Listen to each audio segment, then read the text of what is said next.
Assalamualaikum warahmatullahi wabarakatuh dan salam sejahtera bagi kita semua. Pada kesempatan kali ini saya akan membawakan materi tentang pictorial modernism dan new language for phone. Kalau begitu kita langsung aja ke materi yang pertama, yaitu pictorial modernism. The Baker Staff, James Beardy dan William Nicholson. Mereka membuka studio periklanan pada tahun 1894 dan untuk melindungi reputasi mereka sebagai seniman yang baik, mereka menamai The Baker Staff.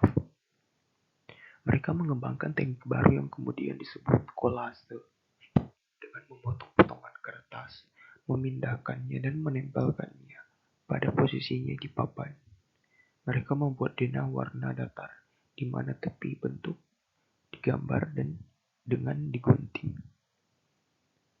Tidak seperti Art Nouveau, The Baker Staff berfokus pada bentuk dan siluet berwarna yang kuat pada bentuk organik dan dekoratif. Desain poster di Eropa. Poster di Eropa pada paruh pertama abad ke-20 sangat dipengaruhi oleh gerakan seni modern, surrealisme, kubisme, dan dadaisme. Desainer menyadari bahwa perlunya referensi gambar dalam poster mereka untuk meningkatkan visual guna mengkomunikasikan pandangan mereka lebih persuasif. Desain poster juga dipengaruhi sebagian besar oleh kubisme dan konstruktivisme. Seniman poster menggabungkan gambar ekspresif dan simbolik serta organisasi visual total pada bidang gambar. Lucien Bernard adalah orang yang dianggap sebagai pendiri gerakan Placastil. Poster pertama yang dibuat untuk pertandingan Prester pada tahun 1905. Gayanya bergerak desain grafis selangkah lebih dekat dalam penyederhanaan dan reduksi naturalisme ke dalam bahasa visual, bentuk, dan tanda. Tipografi sans serif Jerman awal abad ke-20 didasarkan pada tulisan poster Bernhard. Poster perang.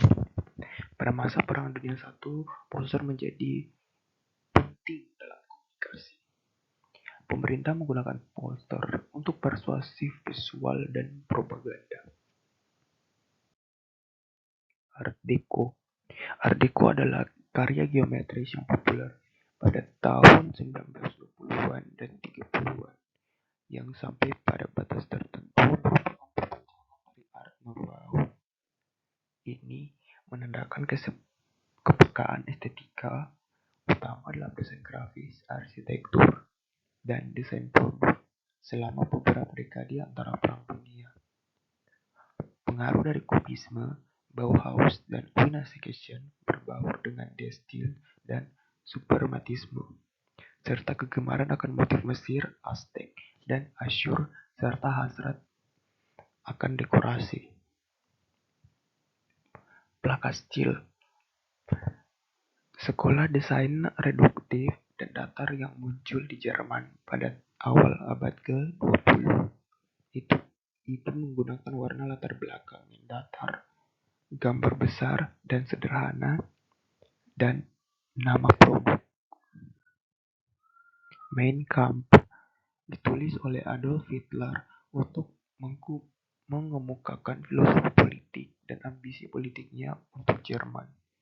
Dia menulis bahwa propaganda harus populer dan harus menyesuaikan tingkat intelektualnya dengan kemampuan menerima warga negara yang paling tidak intelektual.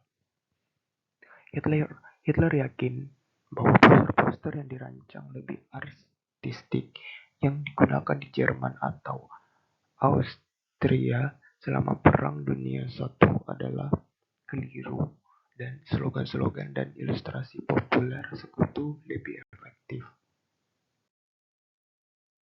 Baik, saya kira itu yang dapat diutarakan sedikit mengenai pictorial modernism. Selanjutnya kita beralih ke new language for phone. Konstruktivisme. Seniman Rusia pada akhir 18 dan awal 1900-an menggunakan pengaruh kubis dan futurisme dalam desain poster merek, menolak gagasan seni demi seni, mengadopsi ekspresi gagasan mereka yang lebih dasar secara sosial. Perang Dunia I dan Revolusi Rusia menjadi subjek dari banyak pekerjaan. Dari konstruktivisme. Gaya poster konstruktivis. Unsur-unsur utamanya geometris, persegi, persegi panjang, lingkaran, dan segitiga.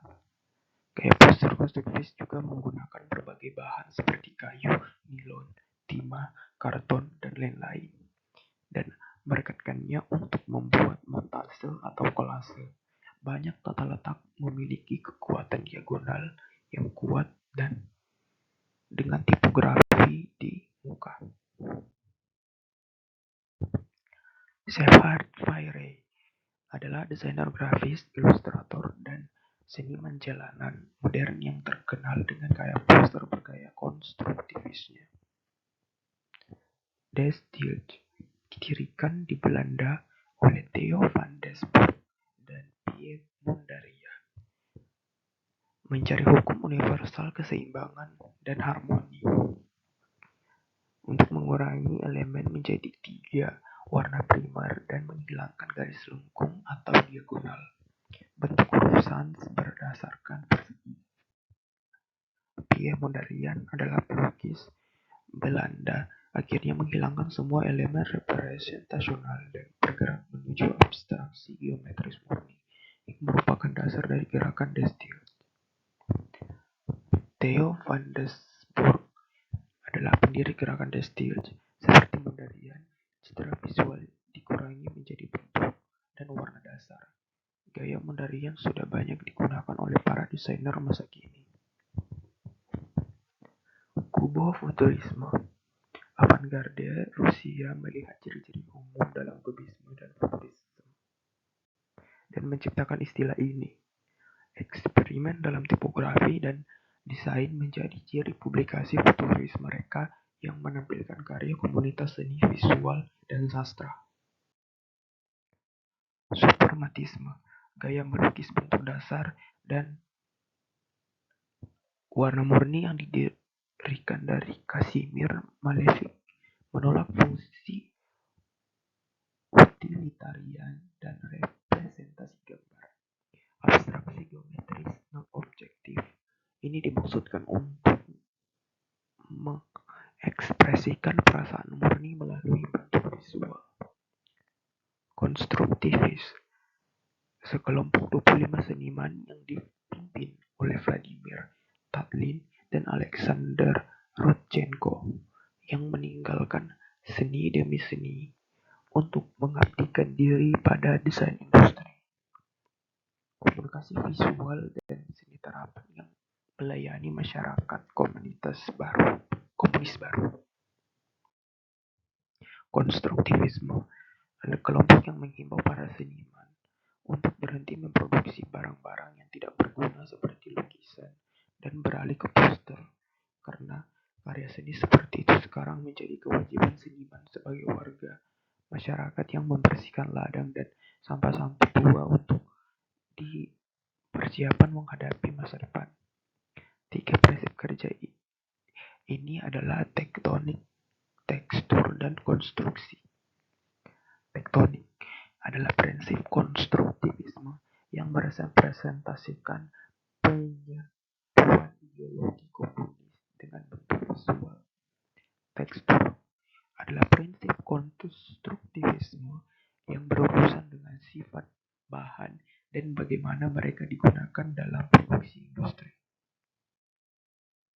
Konstruksi adalah prinsip konstruktivisme yang melambangkan proses kreatif dan pencarian hukum organisasi visual.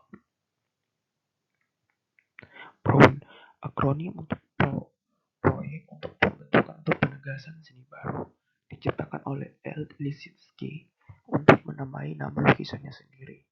Dia memperkenalkan ilusi 3 dimensi yang sulit di belakang bidang gambar. Kedalaman yang kosong dan diproyeksikan ke depan dari belakang bidang gambar. Lisinski menyebutnya stasiun pertukaran suasana antara lukisan dan konstruksi.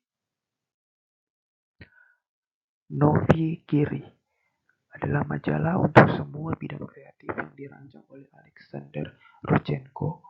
Pencetakan berlebih, pendaftaran yang tepat, dan mutasi foto yang digunakan secara teratur, semesta, dan keharmonisan universal alam. Mereka percaya perang yang tepat dan mutasi foto digunakan secara teratur. Lukisan berantai, serangkaian atau urutan karya independen yang disatukan oleh elemen umum atau struktur yang mendasarinya. Infantilisme, teknik seni anak yang segar, spontan, dan naif terlihat dalam karya Vladimir Vasilyevich Lebedev. Dead Still adalah gerakan mencari hukum keseimbangan dan harmoni universal untuk seni, yang kemudian bisa menjadi prototipe tatanan sosial baru. Senimannya bekerja dengan gaya abstrak dan geometris. Pendiri dan penuntunnya adalah Theo van Doesburg, bergabung dengan pelukis Piet Mondrian, Bart Antony van der Leck, dan Valmos Hushar, arsitek Jacobus Johanner Peter Oud, dan lain-lain. Dengan kosakata visual terlalu mereka, para seniman ini mencari ekspresi dan struktur matematis alam semesta dan keharmonisan universal alam. Mereka percaya perang sedang menghapus zaman yang sudah usang, dan pengembangan teknologi dan politik yang akan menghantarkan era baru, objektivitas dan konstruktivisme. Mekanisme rok lama. Pada tahun 1924, Henrik Berlevy bergabung dengan penyair Boris Alexander Watt dan Stanley Brooks dalam membuka perusahaan periklanan Warsawa ini, memperkenalkan bentuk seni modern ke masyarakat Polandia melalui iklan industri dan komersial. Teori Van Doesburg yang menyatakan diagonal sebagai prinsip komposisi yang lebih dinamis daripada konstruksi horizontal dan vertikal. Teori Mechanofutura Printer Letterpress dikembangkan oleh Henrik Berlevy itu mekanisasi lukisan dan desain grafis menjadi abstraksi yang dibangun dengan menghapus ilusi tiga dimensi. Ini dicapai dengan penempatan matematis bentuk geometris sederhana di latar belakang. Devesiel adalah sekelompok penyair avant-garde, desainer, arsitek, seniman pertunjukan, dan musisi yang merancang banyak publikasi. Mereka menggunakan apa yang tersedia dalam kotak jenis printer letterpress.